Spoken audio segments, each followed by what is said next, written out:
Fluminense tomou um banho do Chelsea e tá fora do Mundial. Perdeu de 2-0 e tomou uma aula de passe de bola, contra-ataque e marcação. O Fluminense não jogou mal, até porque para jogar mal você tem que jogar, e o Fluminense não jogou. O jogo inteiro o Fluminense conseguiu atacar umas 2-3 vezes, sem muito êxito, e para ficar com esse toque de bola numa saída de jogo contra um time europeu assim, vai perder fácil, não pode jogar assim. Para jogar assim você tem que jogar no brasileiro, porque a marcação é falha, dá espaço, sempre tem um ou dois sobrando no meio. A maior diferença é a preparação física, eu já falei isso no outro jogo e vou repetir. O time do Chelsea não deixou um sobrando, ficou sempre na marcação em cima, apertando, fazendo falta, não importa como seja. Quando o Fluminense pegava a bola, tinha um ou dois do Chelsea já em cima, marcando, correndo atrás. E não vem falar que é o calor dos Estados Unidos, estava ruim para os dois times. E o Chelsea não parou de correr o jogo inteiro. Os jogadores são muito mais preparados para essa estratégia de jogo, para esse toque de bola. E não é que eles são fenomenais no passe. No Campeonato Europeu, você vai ver um jogo deles, é erro de passe o tempo inteiro. Por quê? Porque lá também a marcação é forte. Eles têm que tocar a bola assim, sob pressão. E uma hora ou outra você vai errar e vai tomar o contra-ataque. A diferença com a gente, os times brasileiros, é que a gente dá espaço. Não consegue apertar a marcação o tempo inteiro, o jogo todo. Quem fez isso foi o Botafogo contra o Paris Saint-Germain e deu certo. Mas foi o único jogo desse campeonato inteiro. Todos os outros jogos, os times brasileiros dão esse espaço. Deixa essa marcação um pouco mais livre. Você faz a pressão no início, lá perto do goleiro, os três primeiros atacantes.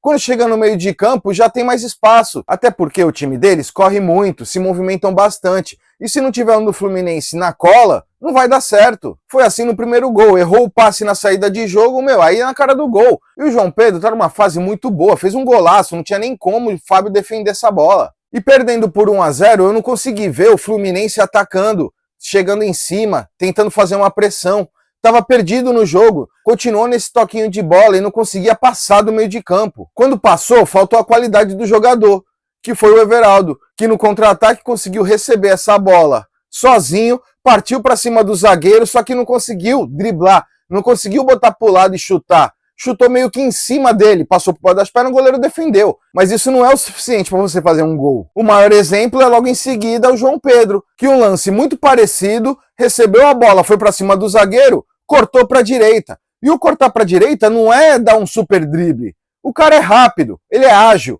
Botou para a direita, foi mais rápido do que o zagueiro conseguiu chutar no gol. Faltou essa qualidade no ataque, faltou uma movimentação maior do Fluminense. Não é nem o erro de passe de bola que dá o problema. O problema é você sofrer a pressão na marcação e não conseguir tocar a bola conscientemente. E aí você erra bastante, não tem como. E aí não tem defesa que segure. E era pro Chelsea ter feito muito mais. O melhor do jogo, para mim, foi o Thiago Silva.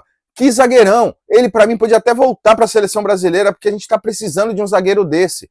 Para mim, eu colocava ele no lugar do Marquinhos. Fez um partidaço, tirou várias bolas, senão teria sido um massacre do Chelsea. O Hércules, para mim, que, tem entrado e tem feito gol, jogou muito atrás, jogou muito defensivo. Ele teve 2 lances no ataque, uma tabela com o Cano, que é aquilo que eu falo, mais uma qualidade de passe. Se o Cano devolvesse melhor essa bola, poderia ter sido um outro resultado.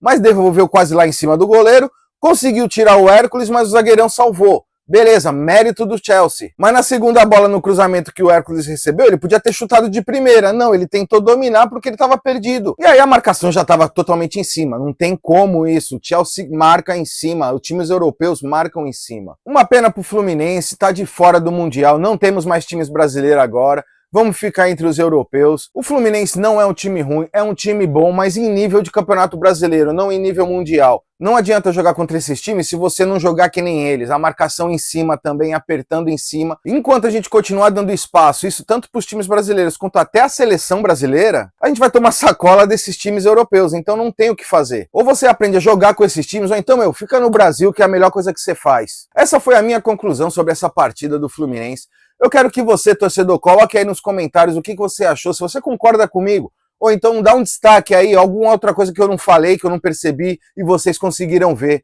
Põe aí nos comentários pra gente estar aqui debatendo sobre tudo. Até porque aqui a gente fala mesmo. E a gente se vê no próximo vídeo. Valeu!